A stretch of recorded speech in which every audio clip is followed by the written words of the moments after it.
So nakasama na naman ulit tayo sa Philippine Motorcycle Tourism. Kasama syempre ang Tourism Promotions Board. Yan, Boss Cesar and Boss Raymond and Ma'am Malu, maraming salamat again sa pag-imbita sa akin. At syempre, hindi lang po ako ang present ngayon patungo sa Pangasinan.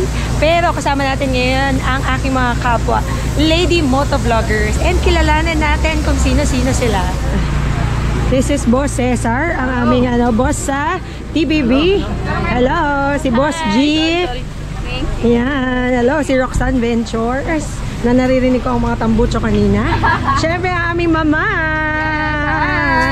Si Inang Moto. At ang napakagaling na si Rides with Daniela. Siyempre, ang aking sister. Yes, Inday Rider. Si, hello. Eh, siyempre, Boss Gio, all about wheels. Hello, hello. Hi, ma'am. What's up, Yana? Lara. Puga. Puga, tama ba? Tama. Puga, kala ko eh. Si Ma'am Malu. Si Jet. Teka, mag-hi tayo kay Jet. Hello. Sir Pedro Cachero. Hi, Jet. So, stop over muna kami dito sa Rustica sa may Tarlac para naman mabusog kasi medyo ginugutom na tayo, guys. So, we'll be back.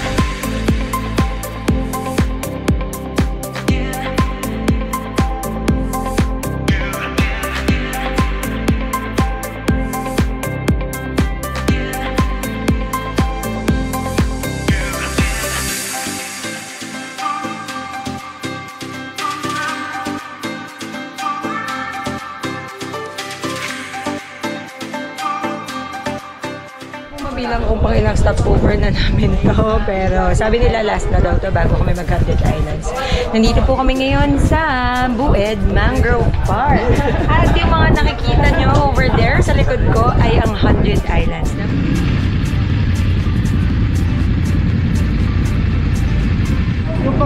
Yan!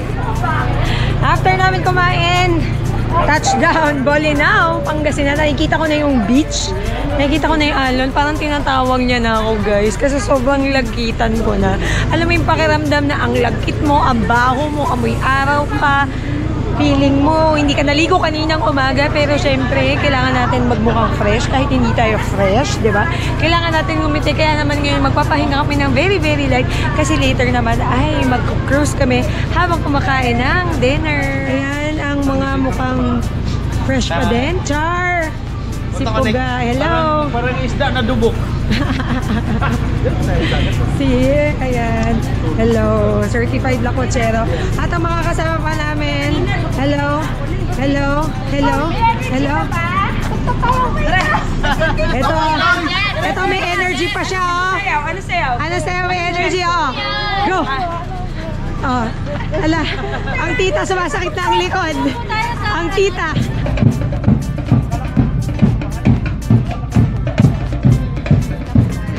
So malapit na pong matapos ang araw namin, second day in Pangasinan. At kakain po kami sa Balingasay River. Yan, so gutom na naman po kami kasi puro kami kain at ride. Siyempre kasama ko pa rin ang aking mga nagagandahan na motovloggers.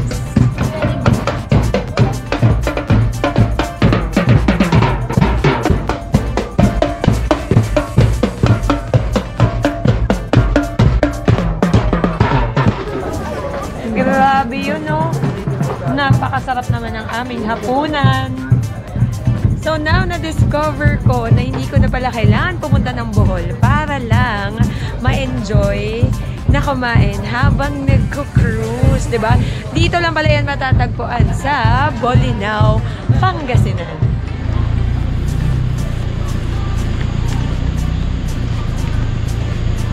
Day 3 here in Pangasinan and ayan.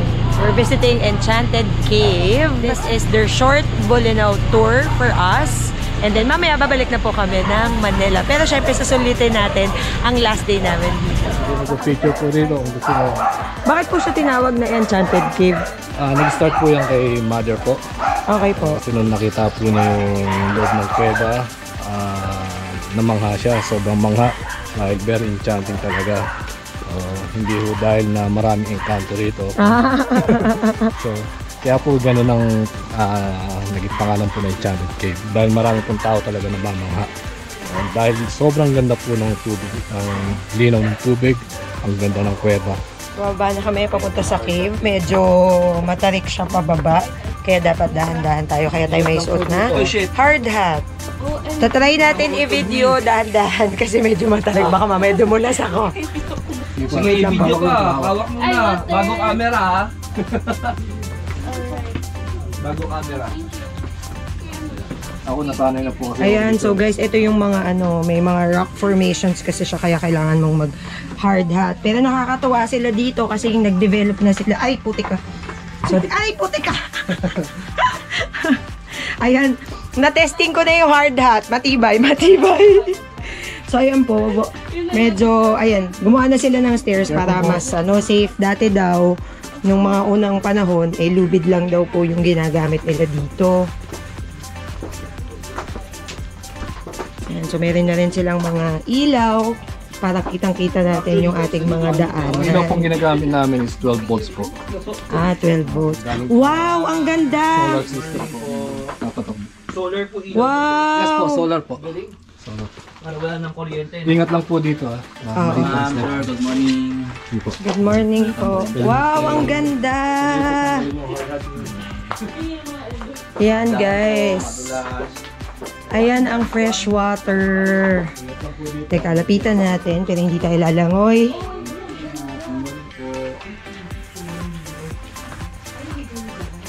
Wow, look at that. Ang sarap. Qatar, Bolinao.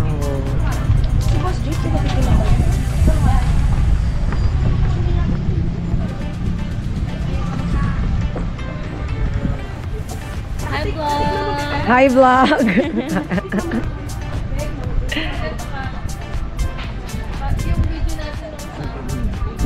O, diba?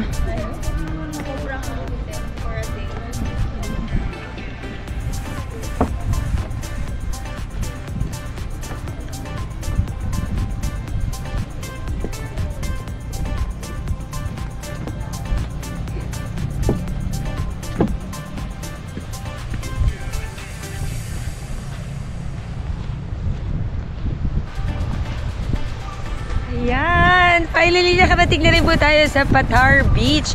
Ito ang tinatawag nilang Mini Boracay of the North na isa sa mga tourist destination dito naman sa Bolinao, Pangasinan. Sobrang tagal ko nang gusto makapunta dito and ngayon lang ako nagkaroon ng chance kaya maraming salamat to Philippine Motorcycle Tourism for having me and the rest of the moto vloggers. Naku!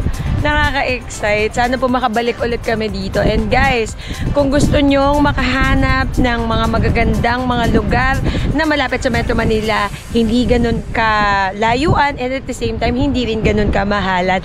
Tara na, pumunta po tayo sa Pangasinan.